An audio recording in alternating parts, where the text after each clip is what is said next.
Hello students, spermatogenesis part first की video में हमने चर्चा की थी कि स्पर्मेटोजेनेसिस दो अवस्थाओं में पूरा होता है। पहला है फॉर्मेशन ऑफ स्पर्मेटेड और दूसरा है स्पर्मियोजेनेसिस। आज हम दूसरे पार्ट पर चर्चा करें। स्पर्मेटोजेनेसिस की फर्स्ट स्टेज कंप्लीट होने पर गोल हैप्लॉइड स्पर्मेटिड्स का फॉर्मेशन होता है, लेकिन ये मेल गैमीट की तरह काम नहीं कर सकते क्योंकि ये मूव नहीं कर सकते, इनमें पूंछ नहीं पाई जाती। और इसके बाद में ये गोल अगुणित स्पर्मेटिड्स रूपांतरित हो जाते हैं एक पूंछ वाले मोटाइल स्पर्म में। और इस प्रकार ये जो अविभेदित से विभेदित स्पर्म में जो ट्रांसफॉर्मेशन होता है स्पर्मेटिड्स का, उस पूरी प्रक्रिया को स्पर्मियोजेनेसिस कहते हैं। एक मैच्योर्ड स्पर्म या शुक्राणु में 3 भाग पाए जाते हैं। एक हेड होता है, दूसरा मिडिल पीस और तीसरा उसकी पूंछ या फ्लैजिलम कहलाता है। स्पर्मेटिड्स में जब विभेदन होता है तो इन तीनों संरचनाओं का विकास होता है और इससे वो पूरी तरीके से ट्रांसफॉर्म हो जाता है। इस प्रक्रिया को हम 3 स्टेप्स में बांटकर पढ़ सकते हैं। पहली है शुक्राणु के सिर का निर्माण यानी फॉर्मेशन ऑफ हेड, जिसमें उसके न्यूक्लियस और एक्रोसोम का निर्माण होता है। सेकेंड पार्ट है इसमें अक्षीय तंतु का निर्माण या फॉर्मेशन ऑफ एक्सियल फिलामेंट। और थर्ड पार्ट है माइटोकॉन्ड्रियल सर्पिल का निर्माण यानी फॉर्मेशन ऑफ माइटोकॉन्ड्रियल स्पाइरल। हम बात करते हैं पहले बिंदु पर, जिसमें है शुक्राणु के सिर का निर्माण। स्पर्म के सबसे आगे वाले भाग को सिर कहते हैं। इसके 2 पार्ट होते हैं, न्यूक्लियस और एक्रोसोम। स्पर्मियोजेनेसिस के समय न्यूक्लियस में बहुत सारे चेंजेस होते हैं। इसमें से अननेसेसरी मटेरियल्स को बाहर निकाल दिया जाता है, जिससे न्यूक्लियस सिकुड़ जाता है, छोटा हो जाता है और इसमें केवल क्रोमोसोम्स ही रह जाते हैं। इसमें डीएनए से जुड़े हुए जो हिस्टोन प्रोटीन होते हैं उनको एल्कलाइन प्रोटामिन के द्वारा हटा दिया जाता है। न्यूक्लियस में केवल आनुवंशिक पदार्थ रह जाता है और उसके अलावा जितना भी पदार्थ होता है वो सब बाहर निकाल दिया जाता है, जैसे पानी, आरएनए, न्यूक्लियोलस, न्यूक्लियर सैप, और कुछ में तो ऐसा होता है कि न्यूक्लियर एनवलप भी ख़त्म हो जाता है। दूसरा है न्यूक्लियस की शेप में परिवर्तन। इसमें ये लंबा हो जाता है, सकरा हो जाता है, जिससे फ्लूइड मीडियम में ये आसानी से मूव कर सके, ओवा को पेनिट्रेट कर सके। स्पर्मेटोजोन के हेड फॉर्मेशन के समय दूसरा होता है एक्रोसोम का फॉर्मेशन। स्पर्म जब फीमेल गैमीट तक पहुंचता है तो वहाँ उसको उसकी मेम्ब्रेन्स को पेनिट्रेट करके उसमें अंदर एंटर करना होता है। इस काम में एक्रोसोम मदद करता है, क्योंकि एक्रोसोम में लाइटिक एंजाइम्स पाए जाते हैं। ये लाइटिक एंजाइम्स फीमेल गैमीट की मेम्ब्रेन्स को रप्चर करने का काम करते हैं। स्पर्म में एक्रोसोम का फॉर्मेशन गोल्गी बॉडीज से होता है और गोल्गी बॉडीज़ जो होती हैं स्पर्मेटिड्स में, वो कुछ सिस्टर्नी, वेसाइकल्स और वैक्यूल्स की बनी हुई होती हैं। एक्रोसोम के फॉर्मेशन के समय ये वेसाइकल्स और सिस्टर्नी बड़ी होने लगती हैं और उनमें एक छोटी सी ठोस कणिका विकसित होने लगती है, जिसको प्रो एक्रोसोमल ग्रेन्यूल कहते हैं। यदि एक से ज़्यादा प्रो एक्रोसोमल ग्रेन्यूल डेवलप हो जाते हैं तो वो सारे फ्यूज़ हो जाते हैं और वो मिलकर एक बड़ी कणिका बना लेते हैं। ये ग्रेन्यूल मोनोसैकेराइड से भरी हुई रहती है और ये ग्रेन्यूल केंद्रक के आगे वाले सिरे पर यानी उसके टिप पर स्थापित हो जाती है और उसके बाद ये कणिका आकार में बड़ी होने लगती है। इसको एक्रोसोमल ग्रेन्यूल या एक्रोब्लास्ट कहते हैं, यानी एक्रोब्लास्ट का फॉर्मेशन कर लेती है। अब जो रिक्तिका या वैक्यूल है वो केंद्रक के अगले भाग को घेर लेती है और स्पर्म की कैप का फॉर्मेशन कर लेती है। बाकी बची हुई गोल्गी बॉडी के रूडिमेंट्स या अवशेष धीरे धीरे साइटोप्लाज्म के साथ साथ खत्म हो जाते हैं। हम पहले भी बात कर चुके हैं कि एक्रोसोमल ग्रेन्यूल में कुछ लाइटिक एंजाइम्स पाए जाते हैं जो फर्टिलाइजेशन के समय ओवा की मेम्ब्रेन्स को भेदने का काम करते हैं। स्पर्म फॉर्मेशन या स्पर्मियोजेनेसिस का सेकंड स्टेप है अक्षीय तंतु का निर्माण यानी formation of axial filament. Axial filament का फॉर्मेशन डिस्टल सेंट्रियोल से होता है। स्पर्मेटिड में सेंट्रोसोम दो सेंट्रियोल से मिलकर बना हुआ होता है और ये दोनों सेंट्रियोल्स बेलनाकार आकृति के होते हैं और एक दूसरे के समकोण पर स्थित होते हैं। स्पर्मियोजेनेसिस की प्रक्रिया के समय ये दोनों सेंट्रियोल स्पर्म के न्यूक्लियस के पिछले वाले सिरे में आ जाते हैं और वहाँ एक डिप्रेशन होता है या गर्त होता है। ये केंद्रक का गर्त परफोरेटोरियम कहलाता है। दोनों सेंट्रियोल में से एक सेंट्रियोल केंद्रक के इस डिप्रेशन में धंस जाता है और इसको प्रॉक्सिमल सेंट्रियोल कहा जाता है। दूसरा सेंट्रियोल जो कि डिस्टल सेंट्रियोल कहलाता है इस प्रॉक्सिमल सेंट्रियोल के समकोण पर स्थित हो जाता है और ये सेंट्रियोल यानी डिस्टल सेंट्रियोल पूंछ के एक्सियल फिलामेंट्स का निर्माण करता है। ये एक्सियल फिलामेंट संरचना में सिलिया और फ्लैजिलम की तरह ही होता है यानी 9+2 इसकी स्ट्रक्चर होती है। नेक्स्ट एंड थर्ड पार्ट है माइटोकॉन्ड्रियल सर्पिल का निर्माण यानी formation of mitochondrial spiral. Distal centriole और एक्सियल फिलामेंट स्पर्म के मिडिल पीस का निर्माण करते हैं। अब इनका सेंट्रल पार्ट बनाते हैं ये। अब इसके चारों तरफ माइटोकॉन्ड्रिया इकट्ठे होने लगते हैं जो सेल के विभिन्न हिस्सों से आके यहाँ पे इकट्ठे हो जाते हैं। धीरे धीरे ये माइटोकॉन्ड्रिया अपनी स्पेसिफिसिटी खो देते हैं और आपस में फ्यूज़ होके दो ठोस बॉडीज़ का निर्माण कर लेते हैं जो एक्सियल फिलामेंट के दोनों तरफ इकट्ठे हो जाते हैं या वहाँ पर स्थित होते हैं। इसके बाद ये एक माइटोकॉन्ड्रियल शीथ बनाते हैं। मैमल्स में ये एक सर्पिल आवरण बनाते हैं जिसको नेबेनकर्म कहा जाता है, जबकि बाकी एनिमल्स में ये सब फ्यूज़ होके दो सॉलिड बॉडीज़ का फॉर्मेशन करते हैं। ये माइटोकॉन्ड्रिया स्पर्म को मूव करने के लिए एनर्जी प्रोवाइड करने का काम करते हैं।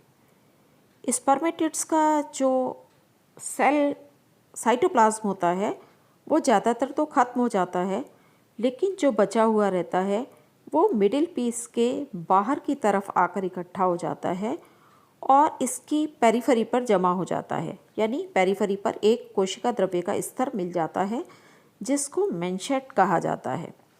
ये मेंशेट सिर के पिछले हिस्से को भी घेरे हुए रहता है।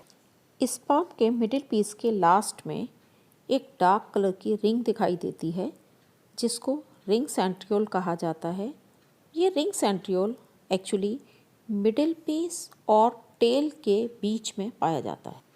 एनिमल्स में स्पर्मेटोजेनेसिस की प्रक्रिया को कुछ हार्मोन्स और कुछ एनवायरमेंटल फैक्टर्स कंट्रोल करते हैं।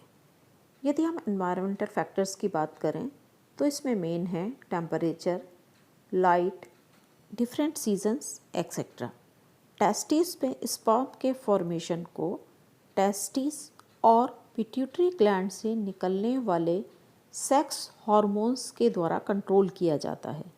इसके अलावा स्पर्मेटोजेनेसिस के लिए विटामिन ए और ई की उपस्थिति भी ज़रूरी होती है।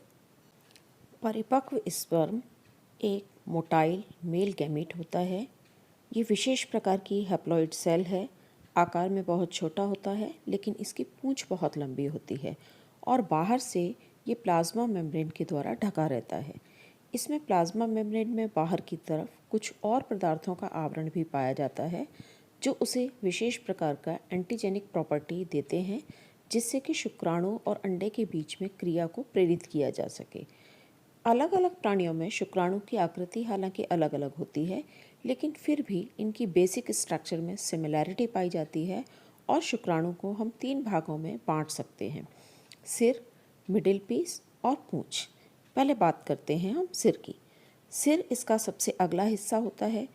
ये सिर अलग अलग एनिमल्स में अलग अलग शेप का होता है और मुख्य रूप से ये 2 यूनिट्स का बना हुआ होता है। एक कहलाती है एक्रोसोम और दूसरा होता है केंद्रक। आप पहले एक्रोसोम की बात करते हैं। एक्रोसोम सबसे अगला हिस्सा होता है। ये कैप की तरीके का स्ट्रक्चर होता है। अलग अलग शुक्राणुओं में अलग अलग तरीके का होता है। गोल्गी बॉडीज से डेवलप होता है और ये एक एक्रोसोमल मेम्ब्रेन से ढका हुआ रहता है। एक्रोसोम में कुछ प्रोटियोलाइटिक एंजाइम्स जैसे कि acid hydrolase, acid phosphatase, hyaluronidase, acrosomin, acrosin इस पाए जाते हैं और इसके अतिरिक्त इसमें कुछ पॉलीसैकेराइड्स भी पाए जाते हैं। फर्टिलाइजेशन के समय एक्रोसोम ओवम में स्पर्म को एंटर कराने में हेल्प करता है।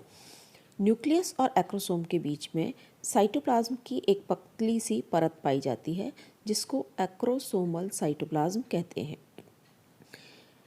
स्पर्म के कैप पर पाई जाने वाली प्लाज्मा झिल्ली जो होती है उसमें कुछ कम मॉलिक्यूलर वेट के एसिडिक प्रोटीन्स पाए जाते हैं जो कि एग के मेम्ब्रेन में पाए जाने वाले विशेष प्रकार के फर्टिलाइजेंट को पहचानते हैं और उससे क्रिया करते हैं। शुक्राणु में एक्रोसोम फर्टिलाइजेशन के समय एक दृढ़ एक्रोसोमल फिलामेंट में कन्वर्ट हो जाता है और इस तरीके से वो स्पर्म को ओवा में एंटर कराने में हेल्प करता है। सेकेंड पार्ट है न्यूक्लियस। न्यूक्लियस एक्रोसोम के ठीक पीछे की तरफ पाया जाता है। इसमें न्यूक्लियस शुक्राणु के सिर का अधिकांश भाग बनाता है और इसकी शेप को भी डिसाइड करता है। न्यूक्लियस में ठोस क्रोमेटिन मटेरियल भरा रहता है, एक्स्ट्रा मटेरियल सब निकाल दिया जाता है। मेनली डीएनए और प्रोटीन होता है और ये जो प्रोटीन होते हैं वो एल्कलाइन हिस्टोन्स होते हैं। न्यूक्लियस हेरिडिटरी मटेरियल को ले जाने का काम करता है। शुक्राणु के सिर के 2 मुख्य कार्य होते हैं। एक तो अंडाणु को भेद के स्पर्म के न्यूक्लियस और सेंट्रियोल को एग में प्रवेश कराना और दूसरा काम होता है हेरिडिटरी कैरेक्टर्स को ओवम तक पहुंचाना। इसमें से पहला काम एक्रोसोम करता है जबकि दूसरा काम न्यूक्लियस के द्वारा किया जाता है। इसके अलावा स्पर्म ओवा को एक्टिवेट भी करता है और क्रोमोसोम्स को पेयरिंग के लिए हैप्लॉइड गुणसूत्र उपलब्ध करवाता है। स्पर्म के न्यूक्लियस के ठीक पीछे का हिस्सा मिडिल पीस कहलाता है। स्पर्म के मिडिल पीस के आगे का हिस्सा नेक कहलाता है।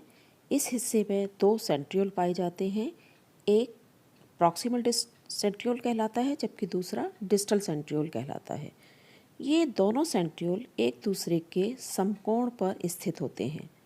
प्रॉक्सिमल सेंट्रियोल स्पर्म के एक्सिस के समकोण पर केंद्रक के पीछे जो खांच पाई जाती है जिसको परफोरेटोरियम कहा जाता है उसमें प्रेजेंट होता है और ये फर्टिलाइजेशन के बाद अंडे में क्लीवेज की क्रिया को प्रेरित करने का काम करता है।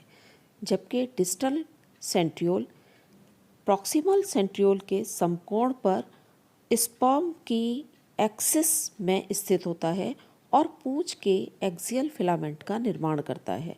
उसके निर्माण में ये बेसल ग्रैन्यूल की तरह काम करता है। गर्दन के नीचे के भाग में एक्सियल फिलामेंट के चारों तरफ माइटोकॉन्ड्रिया पाए जाते हैं। कुछ एनिमल्स में ये माइटोकॉन्ड्रिया सॉलिड बॉडीज़ के रूप में पाए जाते हैं जबकि मेमेलियन एनिमल्स में ये स्पाइरली अरेंज्ड होते हैं जिसको निम्नकर्ण कहा जाता है। ये स्पर्म को एनर्जी प्रोवाइड कराने का काम करते हैं। माइटोकॉन्ड्रियल मेम्ब्रेन और प्लाज्मा मेम्ब्रेन के बीच में साइटोप्लाज्म की एक पतली सी परत पाई जाती है जिसको मेंशेट कहा जाता है। कई स्पर्म्स में पूंछ और मिडिल पीस के संधि स्थल पर यानी उनकी सीमा जहाँ पर शुरू होती है पूंछ की उस जगह पर एक डार्क कलर की रिंग पाई जाती है जिसको रिंग सेंट्रियोल कहा जाता है। हालांकि इसका कार्य अभी अज्ञात है। स्पर्म का सबसे पिछला हिस्सा टेल कहलाता है। ये लंबा होता है, संकरा होता है और एक्सियल फिलामेंट, साइटोप्लाज्मिक मेम्ब्रेन और प्लाज्मा मेम्ब्रेन का बना हुआ होता है। एक्सियल फिलामेंट्स पूंछ के मिडिल में स्थित होते हैं और ये डिस्टल सेंट्रियोल के द्वारा विकसित होते हैं। इनकी स्ट्रक्चर सीलिया और फ्लैजिलम के समान 9+2 फिलामेंट से बनी हुई होती है। 9 इसमें परिधीय या पेरिफेरल होते हैं और 2 सेंट्रल तंतु पाए जाते हैं। स्तनधारियों में इसमें 9 एक्सेसरी फिलामेंट्स भी पाए जाते हैं। पूंछ की पूरी लंबाई में कुछ पतले सेमी सर्कुलर रिंग के रूप में तंतु भी पाए जाते हैं जो कि पूरी पूंछ को घेरे हुए रहते हैं। स्पर्म में स्टोर्ड फूड और प्रोटेक्टिव कवरिंग का पूरी तरीके से अभाव होता है, क्योंकि स्पर्म का काम केवल एक तो पैतृक सूचनाओं को अंडाणु तक पहुंचाना होता है और दूसरा ओवा में विकास को प्रेरित करना होता है या उसे विदलन के लिए प्रेरित करना होता है। Now the significance of spermatogenesis. Spermatogenesis के परिणाम स्वरूप हैप्लॉइड मेल गैमीट्स बनते हैं और उनमें क्रोमोसोम्स की संख्या पेरेंट सेल की संख्या से आधी होती है, जिससे फर्टिलाइजेशन के समय जब मेल और फीमेल गैमीट के प्रोन्यूक्लियाई का फ्यूज़न होता है तो फिर से जाति विशेष की गुणसूत्रों की संख्या रीस्टोर कर दी जाती है, यानी एक जाति में जितने गुणसूत्र होने चाहिए उतने ही रह जाते हैं। सेकंड है स्पर्म मोटाइल होता है। इसमें एक्रोसोम पाया जाता है जिसमें कुछ लाइटिक एंजाइम्स पाए जाते हैं, जिसकी वजह से ये ओवा की मेम्ब्रेन को भेदने का काम कर सकता है और ओवा को फर्दर क्लीवेज के लिए स्टिमुलेट कर देता है।